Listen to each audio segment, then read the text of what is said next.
Tajuk kajian persepsi guru terhadap penggunaan peralatan multisensori dalam meningkatkan keupayaan membaca murid-murid masalah pembelajaran. Pengenalan. Membaca adalah proses memikir untuk memahami kandungan teks yang dibaca. Membaca memerlukan analisis, koordinasi dan interpretasi pelbagai sumber maklumat dan aktiviti untuk memahami simbol bermakna. Permasalahan kajian. Prosedur pengajaran bahasa di kebanyakan sekolah mempertimbangkan keperluan pembelajaran murid yang pelbagai strategi dan pilihan. Kritikan ketidaksesuaian dalam pendekatan telah mula mendapat perhatian. Guru perlu melakukan pengubahsuaian dari segi teknik pengajaran, masa, aktiviti dan bahan bantu mengajar selari dengan kurikulum pendidikan khas. Dani dan Aznan menyatakan murid-murid masalah pembelajaran, kaedah pengajaran yang dapat menggalakkan proses interaksi. Objektif kajian. Objektif 1. Meneroka bahan yang bersesuaian untuk meningkatkan minat murid dalam mempelajari kemahiran membaca dengan pendekatan multisensori.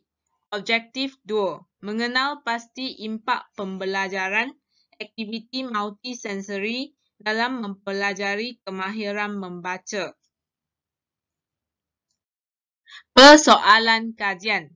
Apakah sikap guru terhadap penggunaan buku audio permainan dan video dalam mengajar kemahiran membaca kepada murid-murid bermasalah pembelajaran? Pada tahap manakah penggunaan buku audio permainan dan video mempengaruhi proses pembelajaran bacaan murid-murid masalah pembelajaran? Bagaimanakah penggunaan buku audio permainan dan video mempengaruhi proses pembelajaran bacaan kepada murid-murid masalah pembelajaran? Tinjauan kepustakaan. Dia melibatkan pendekatan multisensori dan gaya pembelajaran.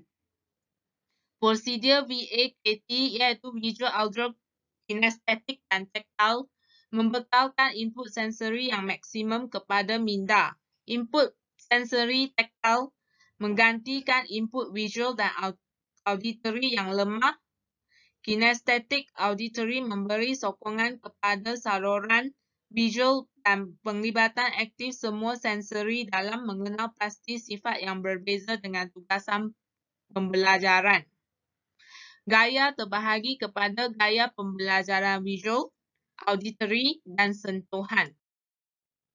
Ini adalah kerangka konseptual bagi kajian ini, iaitu melibatkan buku audio, minat video.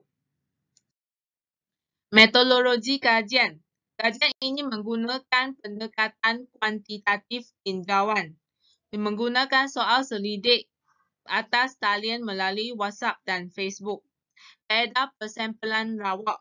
Populasi kajian ialah 100 orang guru PPKI dari daerah Kota Star.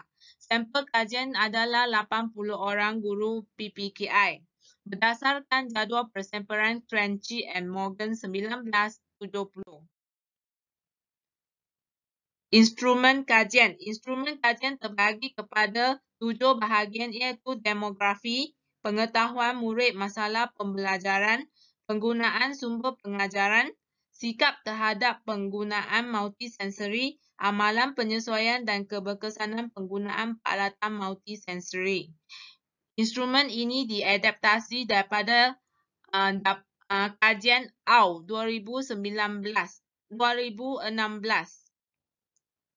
3 orang pakar telah dilantik secara rasmi untuk melakukan kesahan muka dan kesahan kandungan.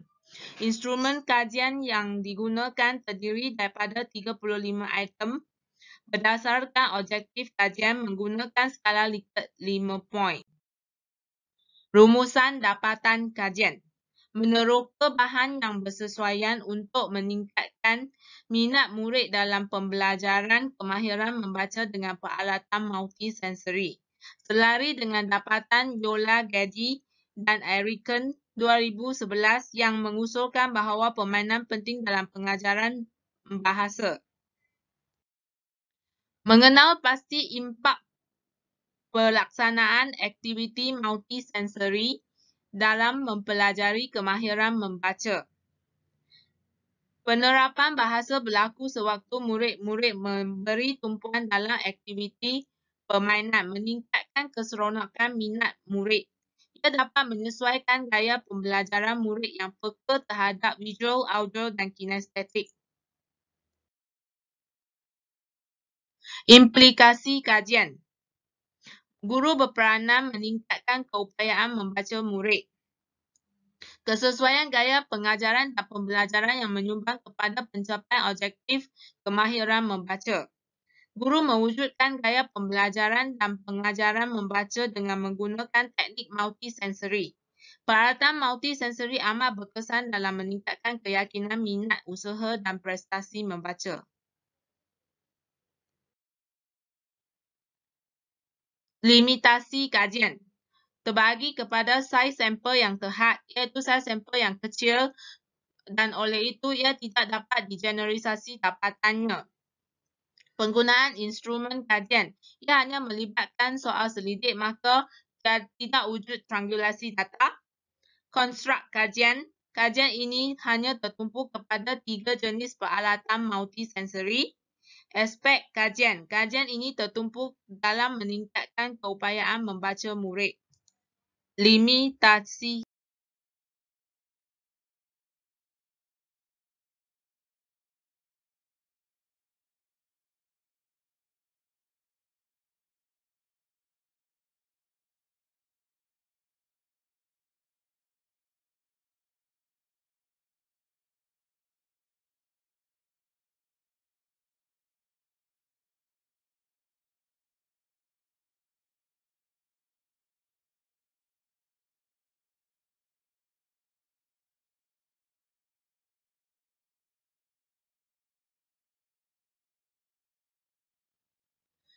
cadangan kajian. Masa depan, penggabung jalinan komponen permainan dalam pengajaran kemahiran membaca memberi manfaat kepada guru. Permainan bahasa meningkatkan ketetapan membaca dan pertukaran maklumat berlaku. Oleh itu, kajian yang disarankan adalah mengkaji keberkesanan penggunaan multisensori terhadap komponen lain dalam pengajaran bahasa. Sekian sahaja pembentangan saya. Terima kasih.